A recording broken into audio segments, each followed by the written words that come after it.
So, hello electronics first year Baghpat and Saharanpur.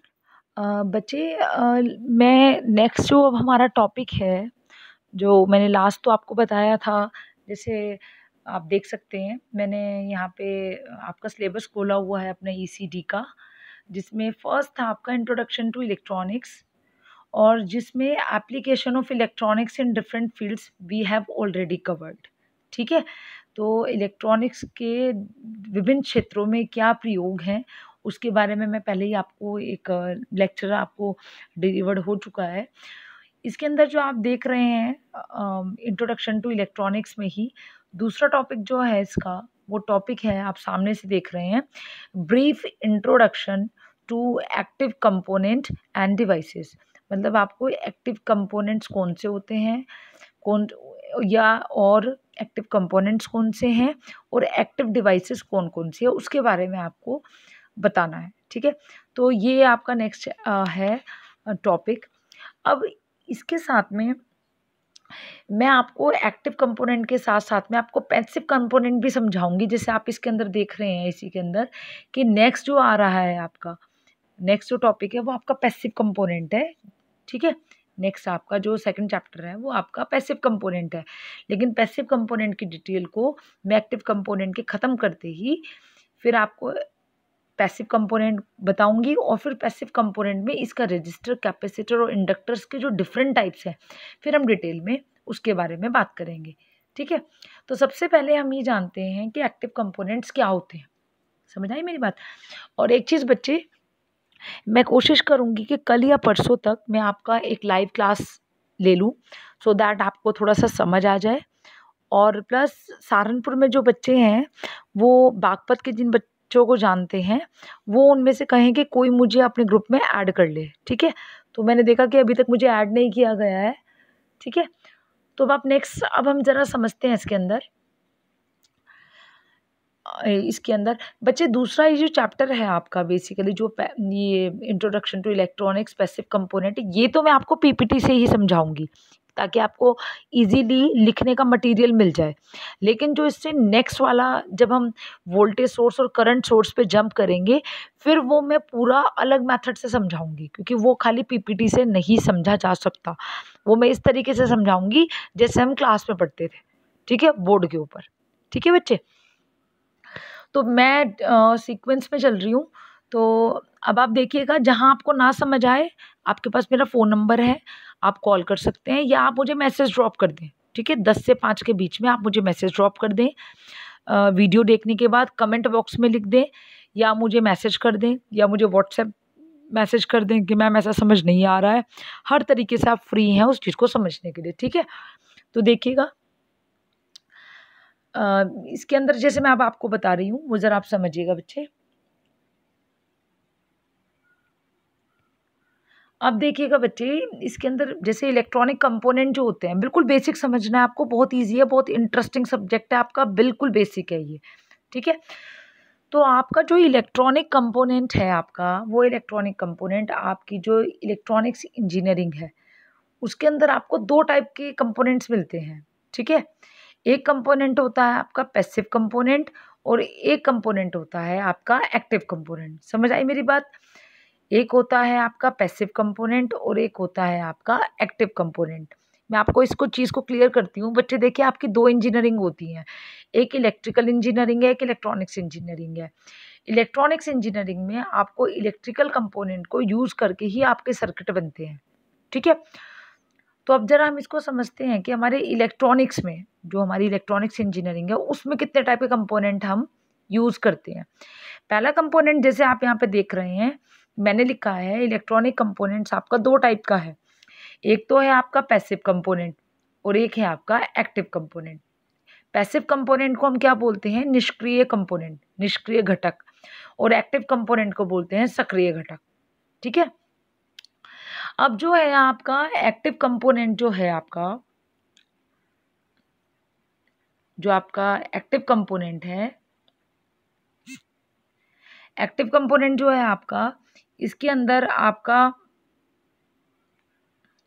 Active component में आपका resistor, inductor, capacitor और transformer, तीन चीज़ें आती हैं। चार चीज़ें पैसिव कंपोनेंट में, ठीक है, जो आपके निष्क्रिय हैं। रजिस्टर को हम R से लिखते हैं, इंडक्टर को हम L से लिखते हैं और कैपेसिटर को हम C से लिखते हैं। और फोर्थ आता है आपका ट्रांसफॉर्मर, ठीक है। रजिस्टर का जो मात्रक है वो ओम है, इंडक्टर का जो मात्रक है वो हेनरी है और कैपेसिटर का जो मात्रक है वो फैरेड है, ठीक है। तो ये तो रही आपके पैसिव कंपोनेंट की बात। आज जो मैं इसके अंदर आपको पढ़ा रही हूँ, जो मेरा टॉपिक डिस्कस कर रही हूँ, that is your active component. Active component का मतलब है सक्रिय घटक। ये आपके दो टाइप के होते हैं। सेमीकंडक्टर आपको याद रखना है, सेमीकंडक्टर जितने भी सेमीकंडक्टर के अंदर जितनी भी कंपोनेंट्स आते हैं, ठीक है, जो सेमीकंडक्टर की फिजिक्स के ऊपर बने हुए हैं, वो सारे आपके एक्टिव कंपोनेंट होते हैं।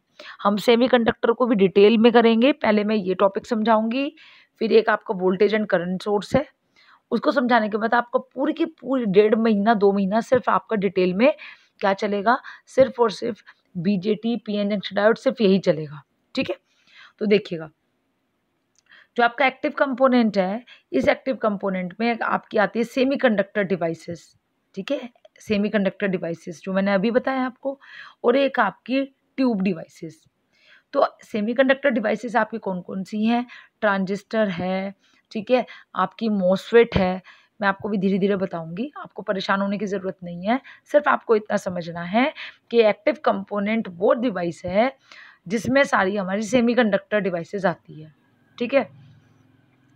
और आपका जो ट्यूब डिवाइसेस, जैसे गैस हो गया, वैक्यूम ट्यूब्स हो गई, ठीक है, गैस ट्यूब्स, वैक्यूम ट्यूब्स, ठीक है, जैसे सेफ आपकी बड़ी बड़ी ट्यूब्स होती हैं, ठीक है, CRT वगैरह, कैथोड रे, ऑस्किलोस्कोप, जो आपके पुराने पिक्चर ट्यूब्स में लगती थी, वो सारी इसके अंदर आती हैं, एक्टिव कंपोनेंट के अंदर ही आती हैं। समझ आई मेरी बात? तो आपको ये याद रखना है कि हमारे इलेक्ट्रॉनिक कंपोनेंट दो टाइप के हो गए, passive component, active component. Passive component में आपका क्या आता है? इंडक्टर, आपका रजिस्टर, कैपेसिटर, ट्रांसफार्मर। और एक्टिव कंपोनेंट में जितनी भी आपकी सेमीकंडक्टर डिवाइसेस है और जितने आपके ट्यूब डिवाइसेस हैं, ट्यूब, TUBE, ट्यूब डिवाइसेस, ये देखिए ट्यूब डिवाइसेस, ठीक है बच्चे, ट्यूब डिवाइसेस। अब सबसे पहले बात ये आती है कि मैम ये चीज़ तो समझ आ गई, सेमीकंडक्टर तो हम बाद में समझेंगे, पहले हमें पता होना चाहिए कि ये तो हमने एक चार्ट बना के दिखा दिया। अब हम अगर टेक्निकली बताएं कि पैसिव और एक्टिव क्या है, तो हम कैसे बताएंगे? तो वो मैं आपको बताती हूँ। हाँ जी बच्चे, अब देखिएगा,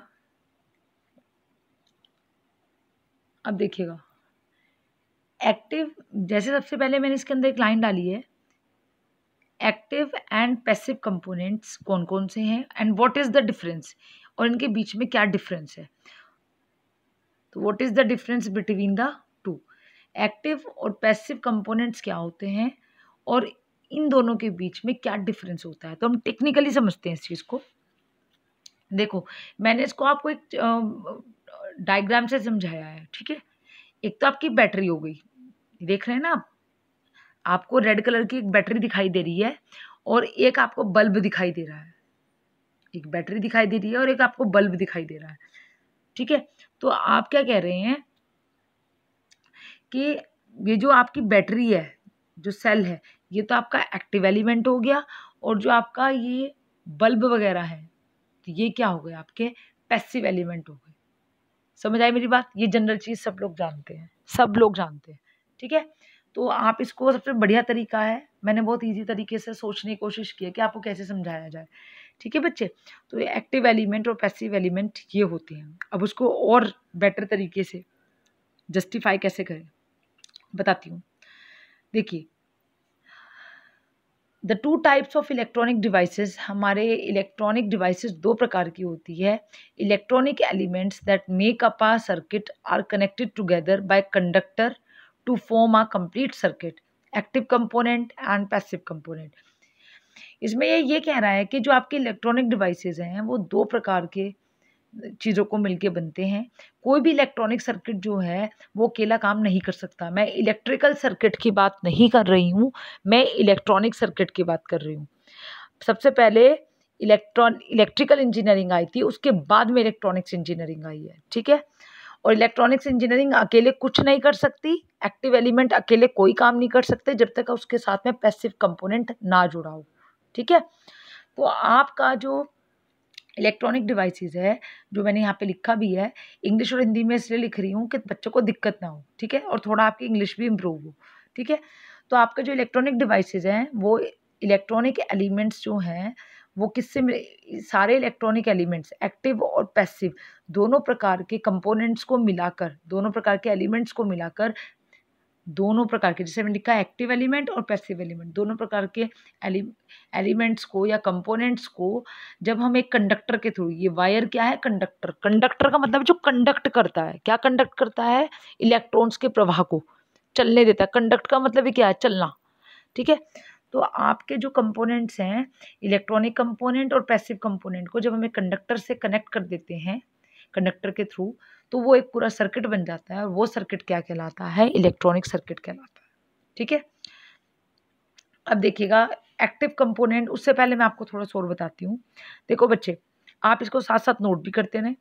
एक्टिव कंपोनेंट क्या होता है, एक्टिव कंपोनेंट आपका क्या होता है, पहले हम इसी को समझ लेते हैं। देखिए बच्चे, एक्टिव कंपोनेंट में हम क्या डेफिनेशन देंगे, एक्टिव कंपोनेंट में एक सिंपल डेफिनेशन अगर मैं कहूँ,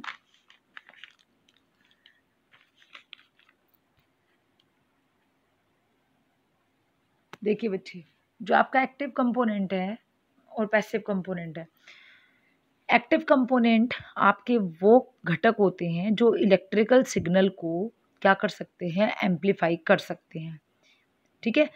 आपके जो एक्टिव कंपोनेंट होते हैं, आप साथ साथ नोट करते जाइएगा, एक्टिव कंपोनेंट वो कंपोनेंट होते हैं जो इलेक्ट्रिकल सिग्नल को एम्पलीफाई कर सकते हैं, प्रवर्धित करते हैं, उनको हम क्या कहते हैं, एक्टिव कंपोनेंट कहते हैं। और इनमें जो करंट है, करंट जो है वो एक दिशा में क्या करती है, एक ही डायरेक्शन में फ्लो करती है। इसको यूनिलैटरल कंपोनेंट भी कहा जाता है, ठीक है। एक्टिव कंपोनेंट अकेले कोई कार्य नहीं कर सकते जब तक इसके साथ आपके पैसिव कंपोनेंट कनेक्टेड ना हो, ठीक है। अब बात करते हैं पैसिव कंपोनेंट की। पैसिव कंपोनेंट ऐसे सिग्नल होते हैं, ऐसे कंपोनेंट होते हैं जो इलेक्ट्रिकल सिग्नल को एम्पलीफाई करते हैं, एम्पलीफाई करते हैं, और इनमें जो करंट है वो दोनों डायरेक्शंस में फ्लो करती है, इसीलिए इसको बाइलैटरल कंपोनेंट भी कहा जाता है। पैसिव कंपोनेंट के बिना इलेक्ट्रिकल कंपोनेंट कोई काम नहीं कर सकता, ठीक है। तो जैसे एक्टिव कंपोनेंट का मैंने एग्जांपल बताया, सेमीकंडक्टर डिवाइसेस और ट्यूब डिवाइसेस, और जो आपका पैसिव कंपोनेंट है इसमें क्या आएगा, इंडक्टर, कैपेसिटर, रेजिस्टर और ट्रांसफार्मर, ठीक है बच्चे। चलिए नेक्स्ट चलते हैं, और अच्छे से मैंने थोड़ा सा इसमें समझाया है एक्टिव कंपोनेंट में। An active component is an electronic component which supplies energy to a circuit. Active component किसी भी इलेक्ट्रॉनिक का एक्टिव कंपोनेंट एक इलेक्ट्रॉनिक कंपोनेंट को एनर्जी, ऊर्जा क्या करता है, प्रदान करता है। एक्टिव कंपोनेंट इलेक्ट्रॉनिक सर्किट में विभिन्न अवयवों को ऊर्जा क्या करता है, प्रदान करता है, ठीक है। जैसे मैंने यहाँ पे लिखा भी था, अगर आपको याद हो, ये देखिए एक्टिव का एलिमेंट है, ये क्या कर रहा है, एनर्जी सप्लाई कर रहा है, किसको, बल्ब को। तो एक्टिव एलिमेंट क्या हो गया आपका, वो एलिमेंट हो गया, एक्टिव कंपोनेंट वो एलिमेंट हो गए। एक्टिव कंपोनेंट या एक्टिव एलिमेंट की हेल्प से क्या करा जाता है, ये पूरा एक सर्किट है, एक्टिव एलिमेंट और पैसिव एलिमेंट। सर्किट क्या है कि आपकी एक बैटरी कनेक्टेड है, और एक आपका पैसिव एलिमेंट क्या है कि इसमें एक बल्ब कनेक्टेड है। आपको बल्ब जलाना है किसकी हेल्प से, एक्टिव एलिमेंट की हेल्प से। तो मैंने यही तो कहा कि एक्टिव एलिमेंट क्या करता है, दूसरे एलिमेंट्स को, जो पैसिव एलिमेंट है सर्किट के दूसरे एलिमेंट्स को क्या करता है, ऊर्जा प्रदान करता है, ठीक है। तो देखिएगा an active component is an electronic component which supply energy to a circuit. अब इसका कॉमन एग्जांपल जिसने बताया एक्टिव कंपोनेंट्स के, वोल्टेज सोर्स, करंट सोर्स, जो भी एनर्जी, जो भी ऊर्जा का स्रोत है, जो ऊर्जा को क्या कर सकते हैं, उत्सर्जित कर सकते हैं, वो सारे क्या है, एक्टिव कंपोनेंट। तो वोल्टेज सोर्स है, वोल्टेज उत्पन्न कर सकता है, ये भी एक एनर्जी है। करंट सोर्स है, ठीक है, तो करंट भी क्या है, एनर्जी का सोर्स है, ठीक है। फिर जनरेटर, एसी जनरेटर या डीसी जनरेटर, ये जो है आप क्या करोगे, ये तो आप तब पढ़ोगे जब आप इलेक्ट्रिकल 2 में, ठीक है, अभी आप जब सेकेंड ईयर में आ जाएंगे तब पढ़ेंगे आप एसी और DC generator. Different type of transistor, ये आप अभी पढ़ेंगे। तो एक्टिव कंपोनेंट में आपको मैंने बताया था जितनी भी सेमीकंडक्टर डिवाइसेस हैं वो सारी आ जाएंगी। All different type of transistor, BJT है, मोसफेट है, फैट एंड जे फैट है। बिल्कुल भी घबराने की ज़रूरत नहीं है, सिर्फ आप समझिए कि मैं क्या बोल रही हूँ। फिर डायोड्स हैं, Zener diode, photo diode, Schottky diodes, ठीक है बच्चे, ये इसके एग्जाम्पल हैं। यानी जो भी ऊर्जा का स्रोत है वो सब क्या है, एक्टिव कंपोनेंट है। और एक्टिव कंपोनेंट क्या करता है, ऊर्जा प्रदान करता है सर्किट के दूसरे एलिमेंट्स को, ठीक है। अब इसका पहला एग्जाम्पल हम समझते हैं वोल्टेज सोर्स, ठीक है बच्चे। सबसे पहले हम समझते हैं वोल्टेज सोर्स को। तो देखिए इसमें एक मैं सब समझाती चली जा रही हूँ, आप समझिएगा। Voltage source, voltage source is an example of an active component in a circuit. आपका किसी भी सर्किट के अंदर वोल्टेज सोर्स या करंट सोर्स का कनेक्ट होना बहुत ज़रूरी है, जो ऊर्जा को क्या करता है, सप्लाई करता है। When current leaves from positive terminal of the voltage source, energy is being supplied to the circuit. As per the definition of an active element, a battery can also be considered as an active element as it continuously delivers energy to the circuit during discharging. Voltage source में कह रहे हैं, आप समझ लीजिए, आप सुनेंगे तो आपको समझ आ जाएगा सिंपल लैंग्वेज में। वोल्टेज सोर्स आपका एक्टिव कंपोनेंट का एक एग्जाम्पल है जो हमें हमेशा सर्किट में कनेक्ट करना होता है, वोल्टेज सोर्स या करंट सोर्स। जब हमारा वोल्टेज सोर्स में when current leaves the positive terminal, जब आपकी जो करंट है वो बैटरी के धनात्मक या वोल्टेज सोर्स के धनात्मक सिरे को छोड़कर आगे की तरफ बढ़ती है, सर्किट के आगे की तरफ बढ़ती है, तो यानी वो उस सर्किट में क्या करती है, एनर्जी को सप्लाई करती है, ठीक है। जैसे इसका एग्जांपल हम बैटरी से समझ सकते हैं। देखिएगा बैटरी से, ये देखिए, ये आपकी बैटरी है, तो एक तरह से वोल्टेज सोर्स मान लीजिए इसको। इस वोल्टेज सोर्स में आप देख रहे हो कि यहाँ से जो करंट है पॉजिटिव टर्मिनल से निकल छोड़ती हुई, लीव करती हुई, छोड़ती हुई कहाँ पे जा रही है, पैसिव एलिमेंट की तरफ। तो ये क्या करेगा, सर्किट को ऊर्जा प्रदान करेगा जिससे आपके बल्ब जलने लग जाएंगे, ठीक है। तो यही इसने इसमें बताया है। As per the definition of an active element, एक एक्टिव एलिमेंट की परिभाषा के अनुसार, a battery can also be considered as an active element. तो हम बैटरी को एक एक्टिव एलिमेंट कह सकते हैं क्योंकि वो कंटिन्यूसली, लगातार एनर्जी को सर्किट के अंदर सप्लाई करती रहती है, चार्जिंग के टाइम पे भी और डिस्चार्जिंग के टाइम पे भी, ठीक है। उसके बाद आता है आपका करंट सोर्स। आपका जो करंट सोर्स है, current source is also considered as an active component, क्योंकि ये भी ऊर्जा का स्रोत है। ऊर्जा, पावर, करंट को सप्लाई करता है किसी सर्किट को चलाने में। किसी भी सर्किट में दो ही चीज़ें होती हैं, वोल्टेज, करंट और पावर, ठीक है। तो करंट सोर्स को भी हम एक एक्टिव कंपोनेंट कह सकते हैं। The current supply to the circuit by an ideal current source is independent of circuit voltage. किसी भी आइडल करंट सोर्स से, जब हम किसी धारा स्रोत से सर्किट में करंट को सप्लाई करते हैं, तो ये क्या होती है, सर्किट की जो वोल्टेज होती है उस पर निर्भर नहीं करती, ठीक है। The current supply to the circuit by an ideal current source is independent of circuit voltage. यानी किसी ideal source, ideal current source की बात कर रही हूँ मैं, वोल्टेज सोर्स की बात नहीं कर रही हूँ। जब भी किसी करंट सोर्स से किसी सर्किट में करंट सप्लाई की जाती है, तो वो करंट उस सर्किट की वोल्टेज पर डिपेंड नहीं करती।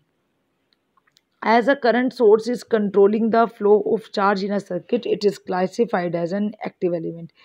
क्योंकि करंट सोर्स क्या करता है, कंट्रोल करता है flow of charge in a circuit. Circuit के अंदर कितने चार्जेस फ्लो होंगे, नंबर ऑफ चार्जेस कितने फ्लो होंगे, कितने कम या ज़्यादा, ये कंट्रोल कौन करता है, करंट सोर्स करता है। इसीलिए इसको, करंट सोर्स को एक एक्टिव एलिमेंट कहा जा सकता है। ठीक है बच्चे, नेक्स्ट की तरफ मूव करते हैं। ट्रांजिस्टर। ट्रांजिस्टर जो है वो करंट और वोल्टेज सोर्स की तरह नहीं होता है, पहली बात। ठीक है, 1 बाय 1 स्टेप चलेंगे तो समझ आएगा आपको, बहुत इजीली चीज़ें समझ आएगी। जब ट्रांजिस्टर स्टार्ट होगा तो बस ट्रांजिस्टर ही चलेगा लास्ट तक। ठीक है, तो आप बस खाली जितना मैं पढ़ा रही हूँ उतना आप समझते चले जाइए, बुक लेने की भी कोई ज़रूरत नहीं पड़ेगी। ठीक है, और आज से डेली वीडियो अपलोड होंगी और किसी एक दिन में लाइव सेशन भी ज़रूर लूँगी। ठीक है, तो ट्रांजिस्टर जो है हफ्ते में एक दिन। ठीक है, तो ट्रांजिस्टर जो है वो ऑब्वियसली करंट और वोल्टेज सोर्स की तरह नहीं होता है ट्रांजिस्टर, लेकिन ट्रांजिस्टर को हम एक एक्टिव सर्किट कंपोनेंट कह सकते हैं, क्योंकि ये सिग्नल्स को एम्पलीफाई कर सकता है, प्रवर्धित कर सकता है, बढ़ा सकता है। ट्रांजिस्टर जो है वो सिग्नल्स को, इलेक्ट्रिकल सिग्नल को क्या कर सकता है, बढ़ा और घटा सकता है। This is because transistor are able to amplify the power of a signal. जो मैंने आपको बताया कि ट्रांजिस्टर क्या कर सकता है, सिग्नल्स की पावर को बढ़ा सकता है। ठीक है, ये सब हम इसीलिए ट्रांजिस्टर को क्या कहा जा सकता है, मैंने 2 चीज़ें बताई। जो ऊर्जा का स्रोत हो, जो ऊर्जा को क्या कर सकते हो, उत्सर्जित कर सकते हो, सर्किट को एनर्जी प्रोवाइड कर सकते हो। दूसरा, जो सिग्नल को एम्पलीफाई कर सकते हो, जो सिग्नल को एम्पलीफाई कर सकते हो, उनको हम क्या कहते हैं, एक्टिव एलिमेंट कहते हैं। तो उसमें वोल्टेज सोर्स, करंट सोर्स, आपका ट्रांजिस्टर्स में बहुत सारे टाइप्स बताए मैंने आपको। ट्रांजिस्टर में मोसफेट हो गया, बीजेटी हो गया, फैट हो गया, जेफैट हो गया, यही आपके सिलेबस में बच्चे। ठीक है, तो ये हो गया आपका ट्रांजिस्टर।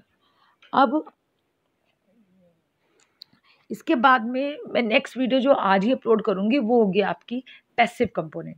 ठीक है बच्चे, तो ये आपको बहुत ध्यान से समझना है और डेली में होंगे। मैं सोच रही हूँ कि हफ्ते में एक दिन मैं आपकी लाइव क्लास लूँगी ताकि आपको समझ आ जाए। ठीक है बच्चे, तो आप इसको समझिएगा और मैं कोशिश करूँगी कल पहले मैं आपकी लाइव क्लास ले लूँ। ठीक है, डेली आपकी क्लास होगी अब। ठीक है बच्चे, ओके बच्चे, थैंक यू वेरी मच।